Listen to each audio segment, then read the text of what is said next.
Hey guys, welcome back. GCSE Trigonometry Revision. We are on problem solving using trigonometry, and here is the problem 5. So pause the video, try to do by round as ordinary you practice. The self-practicing help you guys definitely, and then compare it with my explanation. And we get started. A flying balloon is attached to a 60-meter long string. The other end of the string is fixed to a nail at the ground. If the balloon is flying 25 meters above the ground level, you need to find the angle that the string makes with the ground. And let's have a look at the picture. So the typical picture is again about elevation angle. So we have a string, we have a nail, we have a string here. So 25 meters above the ground, that's our balloon, which is here. So that's balloon. And we set up just 25 meters above the ground level. So that's that vertical segment line. Okay, so that's 25 meters is right there, just above the ground level.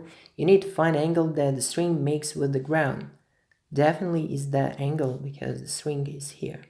So 60 meters, that's the length of the string, and we have everything in order to calculate the angle of elevation theta. So what we normally use opposite side. This is height, so we're gonna use sine rule in this case. So let's set up the trigonometric ratio here. So opposite is going to be height times sine of the angle theta. From where we can arrange sine theta as opposite over adjacent. So, and from where sine theta is going to be the fraction 25 over 60.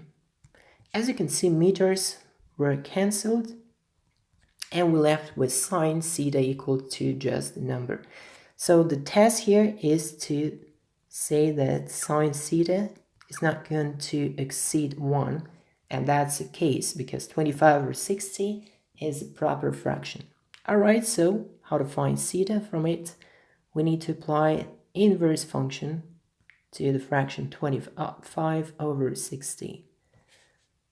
In this case, we can say that finally theta is going to be, go to calculator, make sure it's in degrees mode. That's normally the case.